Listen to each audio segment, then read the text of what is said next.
Papua Barat, atau disingkat Pabar, yang dahulu adalah Irian Jaya Barat, merupakan sebuah provinsi Indonesia yang terletak di barat laut Provinsi Papua Tengah dan sebelah timur Provinsi Papua Barat Daya.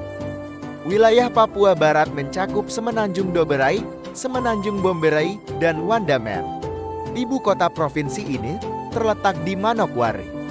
Provinsi ini dimekarkan dari Provinsi Papua melalui Undang-Undang Nomor 45 Tahun 1999. Pada awalnya pembentukan provinsi ini mendapatkan penolakan dari masyarakat, sehingga implementasi dari pemekaran ini baru dilaksanakan melalui Instruksi Presiden Nomor 1 Tahun 2003. Berdasarkan Peraturan Pemerintah Nomor 24 Tahun 2007, nama Irian Jaya Barat diubah menjadi Papua Barat. Papua Barat sebagai pemekaran dari Provinsi Papua merupakan provinsi yang memiliki status otonomi khusus Papua Barat.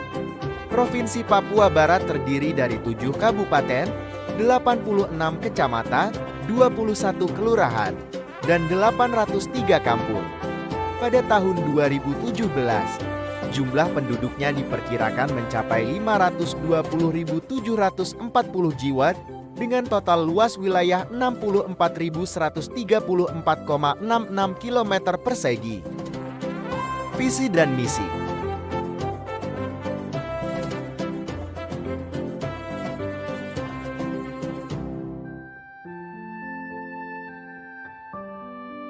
Biro Otonomi Daerah Setda Provinsi Papua Barat adalah biro yang menangani otonomi daerah di Provinsi Papua Barat. Otonomi khusus adalah kewenangan khusus yang diberikan kepada Provinsi Papua dan Papua Barat untuk mengatur dan mengurus kepentingan masyarakat setempat. Otsus diberikan untuk mempertahankan integrasi bangsa dalam wadah negara kesatuan Republik Indonesia. Berikut implementasi proyek perubahan dengan judul Kitong Pantau Otsus yang disusun oleh Vitalis Yumte, SPDM Link.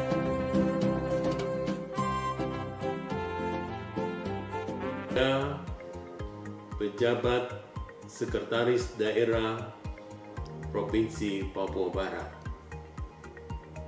memberikan dukungan dan rekomendasi kepada Bapak Vitalis Yumte, SPD Mlink, Kabak Data Monitoring, Evaluasi dan Pelaporan Otsus Setda Provinsi Papua Barat untuk mengikuti pelatihan kepemimpinan nasional tingkat 2 Angkatan 30 tahun 2024 dengan judul proyek perubahan Kitong Pantau Otsus. Saya Dr. Sukata SHMHMSI, pelaksana tugas Direktur Program Hukum Daerah Kementerian Dalam Negeri. Saya mendukung proyek perubahan yang dilaksanakan oleh Bapak Vitalis Yumte dengan judul Kitong Pantau Otsus Papua Barat, bahwa agar pelaksanaan Otsus di bumi Papua berhasil, monitor dan evaluasi itu menjadi hal yang sangat penting, karena dengan monitoring dan evaluasi akan dapat diketahui kelemahan, kelebihan, apa yang harus diperbaiki supaya kebijakan Otsus di Papua berjalan dengan baik. Saya Irina Manibui selaku anggota perwakilan Badan Pengarah Percepatan Pembangunan dan Otonomi Khusus Papua, Provinsi Papua Barat. Dalam hal ini, izinkanlah saya memberi dukungan dan apresiasi yang setinggi-tingginya kepada Bapak Vitalis Yumte, SPD Mlink, kabak data, monitoring, evaluasi dan pelaporan pelaksanaan Otsus Setda Provinsi Papua Barat dalam pelaksanaan program proyek perubahan dengan judul Kitorang Pantau Otsus. Ya, harapan kami ke depan adalah semoga apa yang dilaksanakan dalam program proyek perubahan judul Kitorang Pantau Otsus menjadi satu role model atau contoh untuk memberikan suatu inovasi di Provinsi Papua Barat dalam rangka pemantauan dan evaluasi penggunaan dana otonomi khusus untuk mewujudkan Papua Barat cerdas, Papua sehat, dan produktif.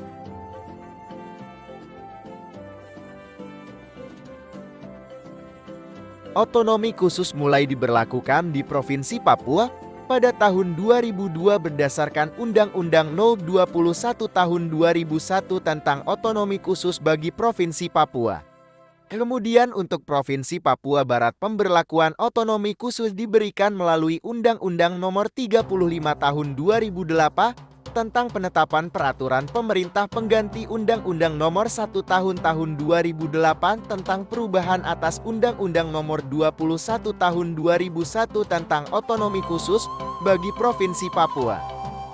Tujuan utama pemberian otonomi khusus bagi Provinsi Papua adalah menunjang percepatan pelaksanaan otonomi khusus bagi Provinsi Papua dalam rangka mewujudkan keadilan, penegakan supremasi hukum, penghormatan terhadap HAE, percepatan pembangunan ekonomi, dan peningkatan kesejahteraan bagi penduduk di Papua dan khususnya bagi orang asli Papua. Aksi perubahan Kitong Pantau Otonomi Khusus lahir dari kebutuhan seperti transparansi penggunaan dana, partisipasi masyarakat dalam pengambilan keputusan, dan pemenuhan hak-hak dasar masih menjadi isu krusial.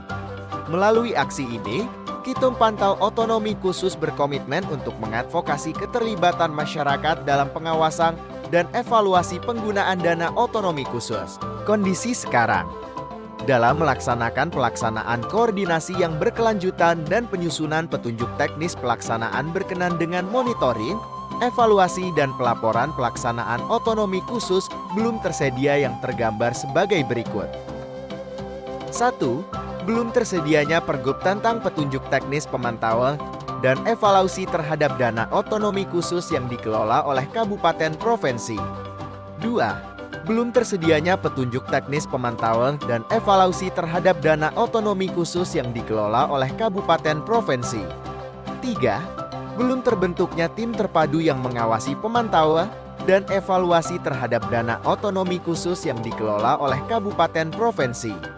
4. Belum optimalnya laporan kinerja yang bersumber dari dana otonomi khusus. Kondisi yang diinginkan. Di dalam Peraturan Pemerintah Nomor 107 Tahun 2021 Pasal 49 Ayat 2 huruf E disebutkan bahwa Gubernur memiliki kewenangan melakukan pemantauan dan evaluasi terhadap pelaksanaan pembangunan di kabupaten kota yang didanai dengan penerimaan dalam rangka otonomi khusus Papua. Kewenangan gubernur ini menjadi dasar sejalan dengan tugas dan fungsi Biro Administrasi Pelaksanaan Otonomi Khusus Sekretariat Daerah. Shalom, salam sejahtera untuk kita semua. Assalamualaikum warahmatullahi wabarakatuh. Selamat siang. Nama saya Vitalis Yumte, SPD Mling, selaku Kepala Bagian Data Monitoring, Evaluasi dan Pelaporan Otsus pada Biro Administrasi Pelaksanaan Otonomi Khusus Sekretariat Daerah Provinsi Papua Barat. Saat ini saya mengikuti pelatihan kepemimpinan tingkat 2 Angkatan 30 di Provinsi Papua atas kerjasama dengan Lembaga Administrasi Negara Republik Indonesia tahun 2016. peserta dan sedang melakukan proyek perubahan di daerah masing-masing. Saya di Provinsi Papua Barat, saya mengangkat judul Kitong Pantau Otsus. Judul ini menjadi penting dan menarik di dataran tanah Papua, khususnya dalam wilayah pemberlakuan otonomi khusus. Nah, ini kami angkat menjadi penting karena di periode otonomi khusus yang pertama itu banyak masyarakat menganggap dan mengklaim, menuduh bahwa pemerintah gagal melaksanakan otonomi khusus. Nah, sehingga banyak informasi tentang kemajuan-kemajuan pembangunan yang dikerjakan oleh pemerintah itu tidak disampaikan secara terbuka dan tidak dijelaskan secara baik, sehingga masyarakat menganggap bahwa otonomi khusus itu gagal, padahal banyak hal yang dikerjakan oleh pemerintah. Terbangunnya komitmen bersama stakeholder, ada beberapa kegiatan yang dilakukan untuk mencapai hasil implementasi perubahan pada milestone jangka panjang. Setelah melakukan konsultasi dengan pimpinan, Reformer melakukan koordinasi dengan stakeholder internal untuk mendapatkan saran, masukan, dan penyatuan persepsi. Reformer kemudian melakukan koordinasi dengan stakeholder eksternal untuk mendapatkan saran, masukan, dan penyatuan persepsi. Selanjutnya, Reformer membentuk tim kerja.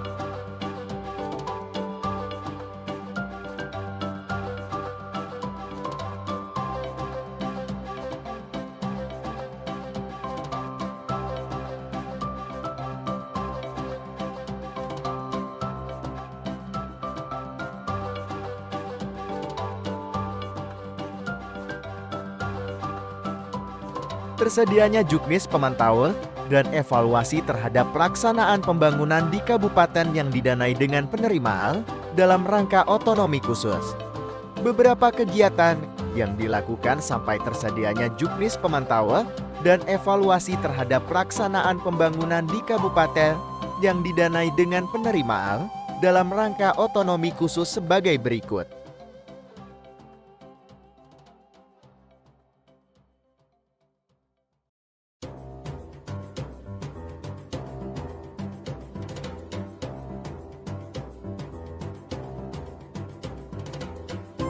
Terbentuknya SK Tim Monef.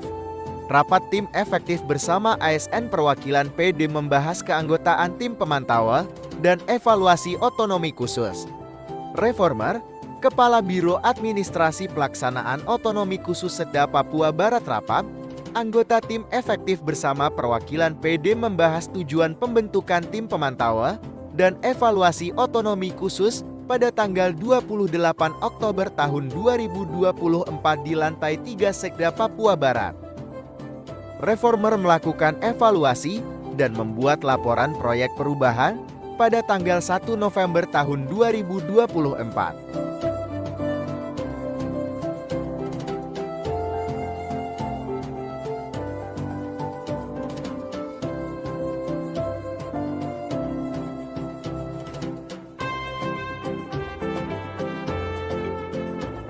Untuk menjamin bahwa proyek perubahan ini tidak berhenti pada saat selesainya pelatihan ini, maka akan dilakukan beberapa hal yang merupakan tahapan lanjutan dari kegiatan jangka pendek, yaitu jangka menengah dan jangka panjang. Adapun kegiatan yang dilakukan sebagai berikut.